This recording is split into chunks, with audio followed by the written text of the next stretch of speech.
People often think theft happens in the dead of night or down a dark alley. But for 68-year-old Eleanor Davis, her terrifying ordeal happened under bright fluorescent lights while she was completely unconscious on a hospital gurney. By the time she finally woke up, ruthless thieves had used her own fingerprint to strip her of 40 years of hard work and savings.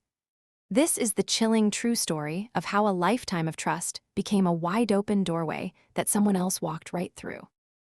The criminals who orchestrated this silent heist assumed an elderly woman recovering from surgery would be an incredibly easy target. They thought she would be too old, too tired, and too confused to fight back. But they were dead wrong, and the lengths she went to in order to prove her case in court would leave everyone, including a massive financial institution, entirely speechless. Eleanor had always been the sort of person who preferred handling things herself. Her daughter, Denise, would lovingly describe her as being independent to a fault. It was late March when Eleanor checked into the Lakeside Surgical Center for a minor outpatient procedure to remove a small cyst located behind her left ear. It was nothing serious at all. She had experienced far more worrisome things removed in her lifetime. She had done everything right to prepare for the day. She filled out all her paperwork, meticulously confirmed her insurance details, and left her emergency contacts with the front desk. That very morning, she even called Denise just to let her know she would be safely home by mid-afternoon. Denise had offered to drive her, but Eleanor told her not to fuss over her. The clinic felt perfectly normal and safe. The nursing staff was polite, the front desk was highly efficient, and the facility walls were painted that same soft beige you see in every medical building, specifically chosen to make you feel calm even if you truly weren't. Medical staff brought Eleanor into the pre-op area at around 9:30 that morning. A young nurse, who Eleanor distinctly remembered wearing a blue butterfly pin on her badge, cheerfully helped her into a hospital gown. She took Eleanor's vitals and asked her to remove all her jewelry, her watch, and anything else that might accidentally interfere with the medical equipment. Eleanor willingly handed over her personal belongings, including her purse, which the young nurse carefully placed in a labeled plastic bin directly beneath the gurney. It all seemed entirely standard and routine. The anesthesiologist came into the room next. He was a man with kind eyes and a low, reassuring voice that fondly reminded Eleanor of her late husband. He gently explained the sedation process and warned her that she might feel a little bit groggy afterward. Since she had done this sort of thing before, she signed the final consent form without any hesitation. He asked her to count backward from 10. Eleanor thought it was the oldest trick in the book, but she started counting anyway. 10, 9, 8. She never made it past 7. Hours later, Eleanor finally woke up. Her throat was terribly dry, and there was a dull ache resting at the base of her skull. The young nurse with the blue butterfly pin was completely gone, replaced by an older woman who kindly offered her a cup of ice chips and stated that the procedure went well. Still incredibly groggy, Eleanor thanked her and reached down for her purse as soon as she was wheeled back into the recovery area.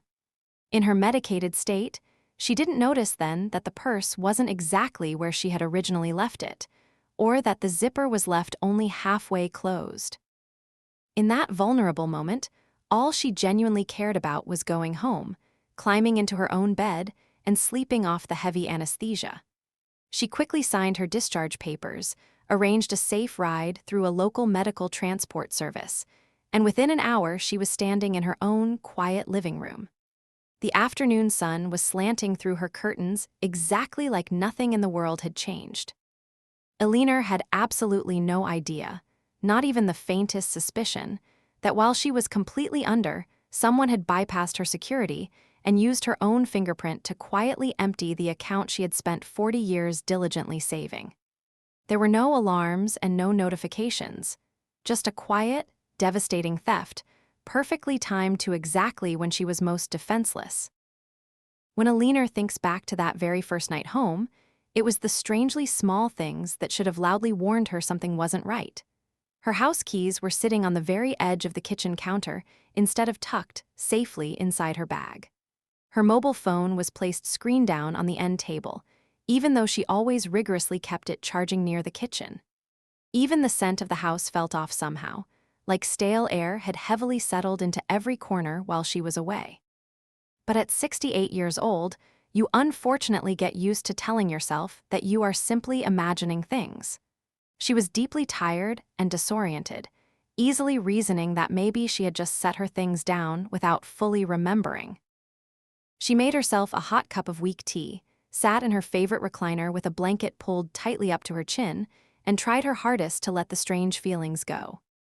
Her neighbor, Mr. Sandoval, had kindly insisted on walking her all the way to her door when the transport van dropped her off, hovering and asking if she needed any extra help getting settled.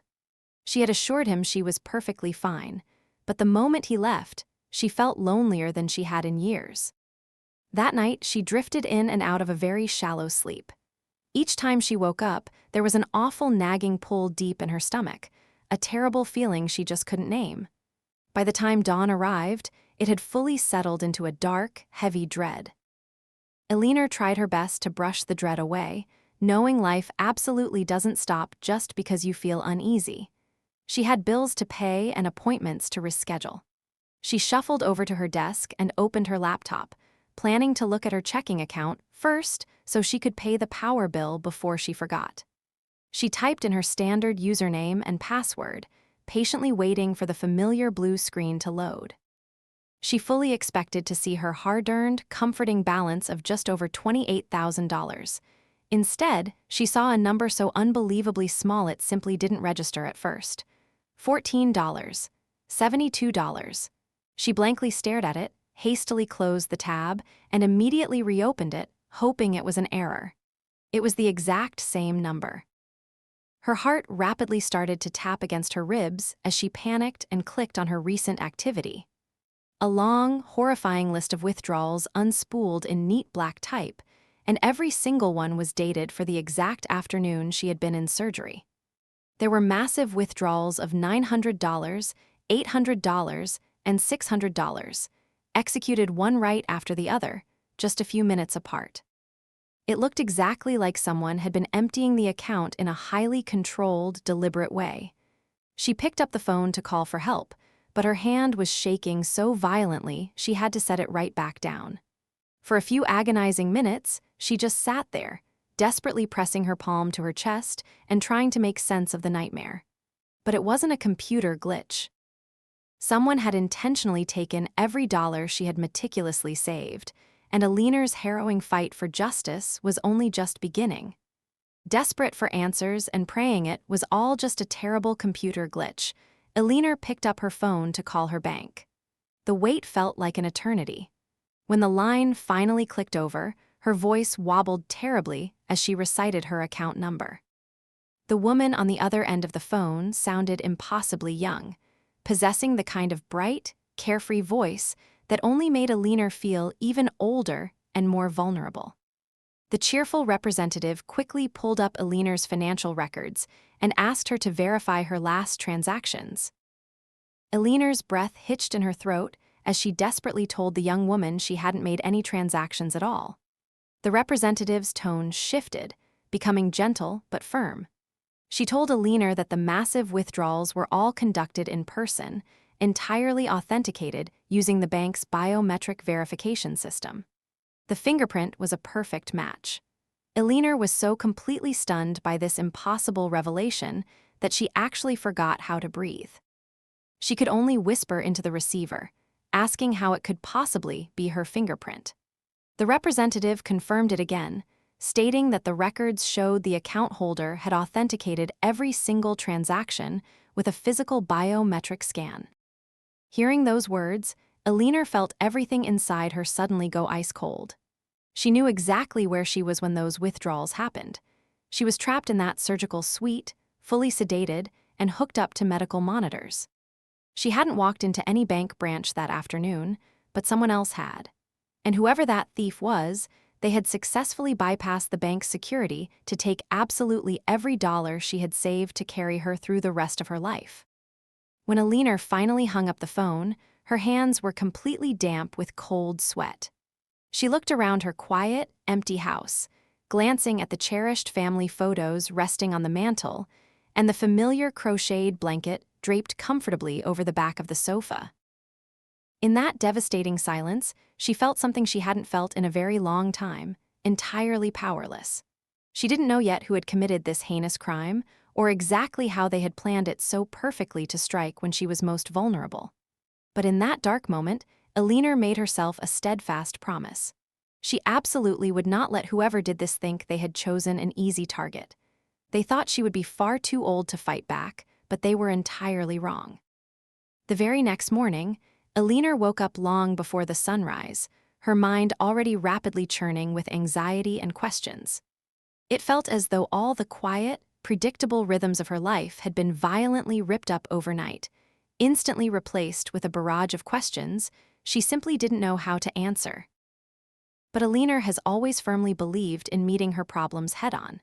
It was a defining trait her late husband used to proudly point out about her, always saying that she doesn't just wait around to be rescued by someone else. That deep-seated grit is exactly why she found herself sitting alone in her car by 8:15 a.m., gripping the steering wheel so incredibly hard that her knuckles were turning bright white.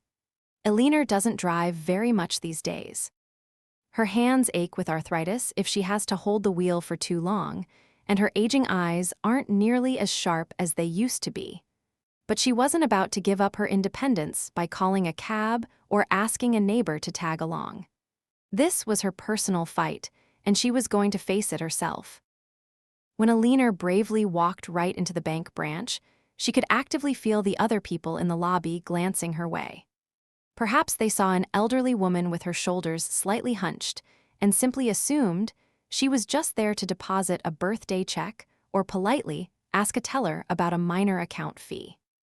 Absolutely no one suspected she had marched in to firmly demand answers about the calculated theft of her entire life savings.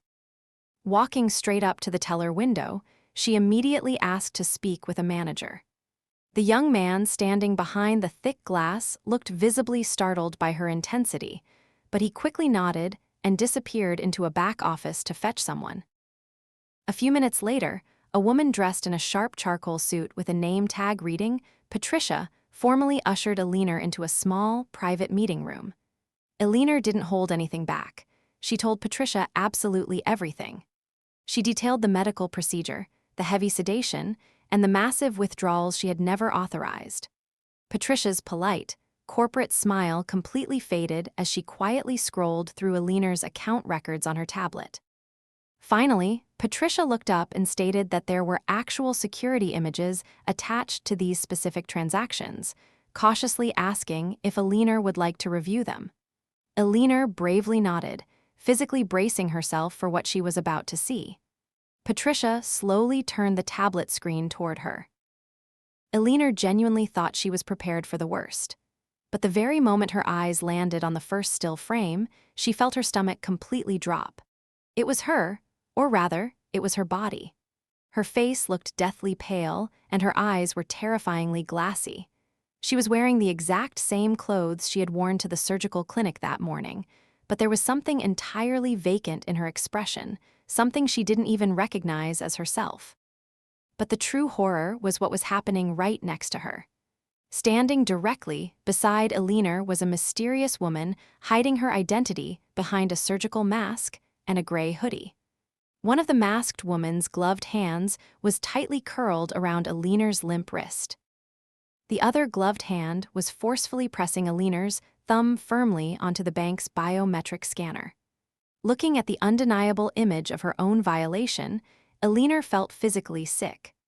Patricia spoke incredibly carefully, sounding as if she were actively trying not to spook a cornered animal. She explained that these massive withdrawals were processed under the bank's highest level of security measures. Because they specifically required Eleanor's physical fingerprint each and every time, the funds were never flagged as suspicious by the system.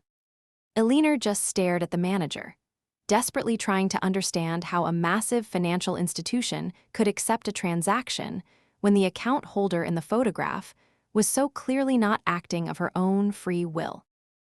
But Patricia only shifted uncomfortably in her chair and delivered the devastating words Eleanor had dreaded hearing.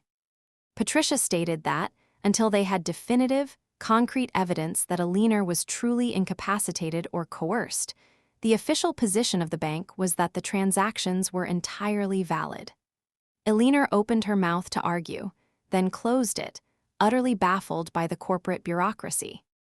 With a voice so thin it barely even sounded like her own, she finally asked about the obvious woman in the mask. Patricia, refusing to meet Eleanor's eyes, clinically replied that they would include the security images in their internal investigation, but warned that the process would take time. That was the one precious thing Eleanor simply didn't feel she had in abundance. When she finally left the bank, she sat in her car for a very long time. The sun was high overhead, feeling warm on her face, but inside her chest, everything just felt freezing cold. She thought about that agonizing list of transactions, realizing that each single withdrawal felt like a small knife violently taken to the peaceful life she had carefully built. That stolen money wasn't just numbers on a digital screen. For a woman her age, it represented true security, personal dignity, and the precious freedom to stay in her own home without ever burdening her daughter. But as she sat there in the silence, her despair slowly hardened into a fiery determination. The bank had drawn their line in the sand, but Eleanor was ready to go to war. Sitting in the bank parking lot, Eleanor pulled out her smartphone and directly dialed the police non-emergency line. Her hand trembled slightly as she explained to the dispatcher that she desperately needed to file a fraud report. When the officer on the line asked if she had any idea who might have done this, Eleanor surprised herself by answering without a single second of hesitation. She told the officer quietly but firmly that she believed it was someone at the surgical center, someone who knew exactly when she would be completely unable to defend herself. She didn't have the concrete proof just yet, but she was going to find it. For the first time in days, Eleanor felt a powerful flicker of determination ignite within her. The days that followed were the longest Eleanor could ever remember. From the outside looking in, her life appeared entirely normal. The curtains were still drawn at sunset, the bird feeder was filled, and she still called her daughter Denise every evening to falsely reassure her that she was perfectly fine. But inside the house, Eleanor was awake at all hours of the night, obsessively replaying every single detail of that morning at the medical clinic. She remembered the clipboard of forms, and more importantly, she remembered the young nurse's aide with the blue butterfly pin. Eleanor vividly recalled the way this aide had kept asking where she banked, using a tone that Eleanor had initially mistaken for polite conversation. The more Eleanor thought about it, the clearer the terrifying truth became. This was absolutely no crime of opportunity. Someone had meticulously planned it, knowing exactly when she would be unconscious, how to access her ID and bank card without arousing suspicion, and exactly how to exploit the financial institution's biometric system. Refusing to be a helpless victim, Eleanor started writing absolutely everything down. Even though her handwriting was cramped and uneven from painful arthritis, she managed to fill 3 entire pages of a yellow legal pad in just 2 days. She called the police department again, this time connecting with a patient investigator named Detective Howard. She detailed her suspicions about the young clinic aide, noting that the young woman had been far too interested in Eleanor's living situation and personal schedule. Eleanor also informed the detective that when she had recently asked the clinic receptionist about the aide, they casually mentioned she no longer worked there, having disappeared the week after the surgery. Eleanor gave Detective Howard the aide's full name, Kayla Jennings, and the detective promised to immediately run her through their criminal system. But Eleanor knew that relying on the police alone wasn't enough. She remembered the personal plastic bin they had tucked directly under her gurney, where the aide had been the very last person to handle her purse before she was wheeled into the operating room.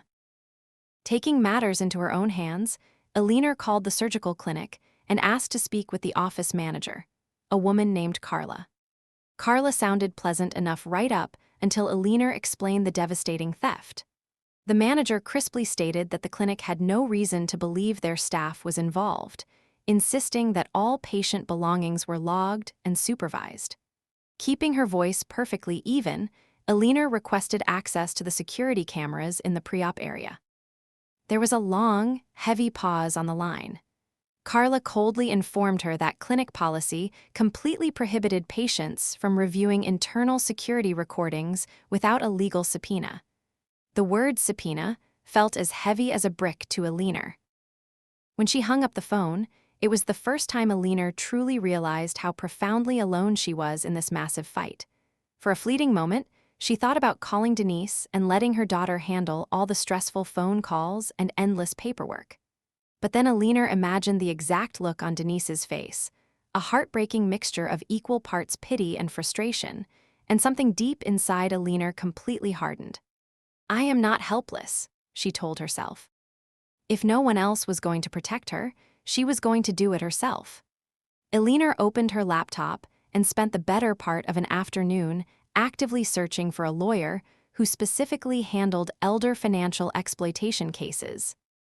She finally found a small downtown firm offering a free consultation and booked an appointment for the very next morning. Sitting across from Mr. Carlson, a calm man in his mid-50s whose reassuring voice made you feel like you were already halfway to being believed, Eleanor confidently presented her folder of meticulous notes. She told him the entire agonizing story, from the clinic's negligence to the bank manager who practically slammed the door in her face. Mr. Carlson listened intently without interrupting. When she finished, he leaned back and commended her, stating that she had done more groundwork than many people half her age, and noting she had partial evidence to firmly support her account. It was the very first time anyone had explicitly said out loud that she wasn't just imagining things. However, he warned her that to properly pressure the massive bank and build a criminal case, they absolutely needed that clinic footage. He immediately formulated a plan to file an emergency motion to request the surveillance video before the clinic could overwrite it. Handing Eleanor a pen to sign a release form to formally contact Detective Howard, Mr. Carlson gave her the one thing the thieves had tried to steal: hope. As Eleanor scrolled her name on the document, she felt a tight knot finally uncoil in her chest. She wasn't powerless anymore. For 2 agonizing weeks, Eleanor existed in a state of suspended animation. The legal gears Mr. Carlson had set in motion were grinding forward, but the justice system is notoriously, painfully slow. Every single day that passed without her life savings felt like she was holding her breath underwater. But just when the suffocating weight of the waiting felt entirely unbearable, the first major crack in the case finally appeared. It came on a rainy Tuesday morning in the form of a phone call from Detective Howard. Detective Howard's voice was crisp and urgent. He told Eleanor that she had been absolutely right to trust her instincts about the young nurse's aide. The previous night, local police had pulled over Kayla Jennings for a routine traffic violation. When they ran her name, an outstanding warrant for petty theft popped up. Sitting in the cold interrogation room, terrified and facing real jail time, the young aide completely cracked. Detective Howard explained the horrifying scope of the scheme to a stunned Eleanor. Kayla confessed that she wasn't acting alone. For months, she had been secretly paid in cash to act as an inside girl for a highly organized criminal ring targeting elderly, sedated patients. Her job was to identify vulnerable patients who lived alone, meticulously dig through their personal belongings while they were unconscious in the pre-op area, and steal their identification and bank cards. But the most chilling part of the confession finally explained the impossible security photos from the bank. Kayla admitted that her masked accomplice ran a fake medical transport service. While Eleanor was heavily drugged and discharged, the masked woman picked her up, drove her straight to the bank's drive-up window, and physically manipulated Eleanor's limp hand to pass the biometric scanner before safely dropping her at home. It was a perfectly executed, terrifyingly silent heist.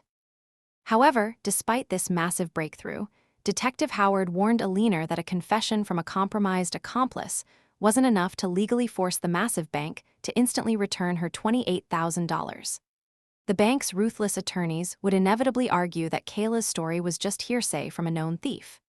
To completely destroy the bank's defense and get her money back, Eleanor and Mr. Carlson desperately needed the clinic's internal security footage. They needed the smoking gun. The surgical clinic, however, was fighting the legal subpoena tooth and nail. Their office manager, Carla, was terrified of a massive negligence lawsuit and was intentionally dragging out the legal process, hoping Eleanor would simply run out of money and give up. But Carla severely underestimated the guilt of her own staff. Late that Thursday night, Eleanor's cell phone buzzed. When she answered, the voice on the other end was hushed, trembling, and completely anonymous. The woman quickly identified herself as a former administrative worker at the Lakeside Surgical Center. She whispered that she had heard about the police investigation and the subpoena. She told Eleanor that she couldn't sleep at night knowing the clinic management was actively trying to cover up the exploitation of an elderly woman. Before Eleanor could even ask her name, the whistleblower said, "Check your email right now. I downloaded it before Carla could wipe the server." Then, the line went dead. Her heart hammering against her ribs, Eleanor opened her inbox. Sitting right at the top was a message from a scrambled, temporary email address. Attached to it was a high-definition video file. With trembling fingers, Eleanor clicked download and pressed play. It was undeniable, irrefutable proof. The pristine, time-stamped video showed the pre-op area exactly as Eleanor remembered it. There was Eleanor on the gurney, fully sedated and unconscious, the gentle rise and fall of her chest the only movement. Suddenly, the young aide, Kayla Jennings, clearly identifiable by the blue butterfly pin on her scrubs, walked briskly into the frame. The camera captured everything in devastatingly clear detail. Kayla checked over her shoulder, crouched down, and reached directly into the plastic bin beneath the gurney. She unzipped Eleanor's purse, pulled out her leather wallet, and quickly slipped Eleanor's ID and debit card right into her own scrub pockets. Watching the footage, Eleanor didn't feel fear, and she didn't feel violated anymore. She felt an overwhelming surge of power. She immediately forwarded the video directly to Mr. Carlson with a single sentence attached: "We have them." The thieves had tried their hardest to silence her in the dark, but Eleanor had just turned on all the lights. The trap was finally set, and it was time to drag the bank and the criminals straight into the courtroom. When the day of the civil hearing finally arrived, the bank's legal team walked into the room radiating a suffocating level of corporate arrogance. They had brought stacks of thick binders detailing their infallible biometric security protocols and a mountain of legal precedent. To them, Eleanor was just another confused, elderly woman who had probably mishandled her own finances and was looking for someone else to blame. They fully expected Mr. Carlson to plead for a tiny nuisance settlement. They had absolutely no idea they were walking directly into a trap. The lead attorney barely had time to clear his throat to begin his opening statement before Mr. Carlson politely interrupted him. He stated that before they wasted the court's valuable time discussing biometric infallibility, the defense might want to review a piece of newly acquired evidence. Mr. Carlson turned the laptop screen toward the bank's lawyers and hit play. A profound, heavy hush fell over the massive conference room. The only sound was the quiet whir of the laptop's cooling fan. The video played all the way through, showing exactly how their infallible security system was bypassed by a common thief manipulating an unconscious, drugged woman. When the video ended, the lead counsel didn't look at his legal binders. He didn't look at Mr. Carlson. He looked down at his own hands, visibly sweating. He immediately asked for a 5-minute recess to confer with his clients. They didn't even need 5 minutes. When they returned, the arrogance was entirely gone, replaced by a desperate, panicked desire to keep this horrifying public relations nightmare out of open court. They immediately offered a full settlement. The complete restitution of Eleanor's $28,000, plus all of her legal fees, and an additional sum for her profound emotional distress. But before the final paperwork was signed, Eleanor did something she had promised herself she would do since the day she first saw that terrible $14 account balance. She stood up, commanding the complete attention of every high-paid lawyer in that room. Her hands weren't shaking anymore. Her voice was crystal clear. She looked the lead attorney dead in the eye and said, "I spent 40 years working double shifts, skipping vacations, and saving every penny so I would never have to be a burden to anyone at the end of my life. Your bank looked at my age and saw a victim. You thought because I am 68 years old, I would be too tired, too confused, and too invisible to fight back. You were wrong. No matter how old I get, I am still the keeper of my own life. And when someone tries to take what I have built, I have every right to stand firmly in their way." That very same afternoon, Eleanor's stolen life savings were fully restored to her newly secured account. The relief she felt wasn't just about the money, it was about reclaiming her dignity. A few days later, Detective Howard called with even more good news. Thanks to the undeniable video evidence, Kayla Jennings had been formally charged with multiple felonies, and the masked woman who ran the fake transport van was arrested shortly after. They were both facing several years in state prison, completely dismantling their predatory ring before they could target anyone else. These days, Eleanor's life has happily settled back into its quiet, comfortable routines. There is morning tea, tending to her garden, and reading in the afternoon light. But she is fundamentally changed. She learned to explicitly trust her instincts when something feels off, and she learned to ask the hard questions, even if it makes corporate managers intensely uncomfortable. Most of all, she learned that you can never let fear or shame decide what you do next. Eleanor's incredible journey leaves us with a profound truth: never mistake someone's age for weakness, and never believe that being quiet is the same thing as being safe. In our society, older individuals are far too often targeted by scammers, predatory individuals, and even massive institutions who assume they will simply give up when faced with bureaucratic walls or technological hurdles. But true empowerment comes from refusing to be dismissed. If you ever find yourself manipulated, stolen from, or made to feel invisible, remember Eleanor's relentless fight. Document absolutely everything. Trust your gut when a situation feels wrong. Do not let embarrassment or shame keep you from seeking help or demanding answers. Keep fighting, speak up even if your voice shakes, and always remember, no matter your age, you are the ultimate keeper of your own life, and you are never too old to demand the justice you deserve.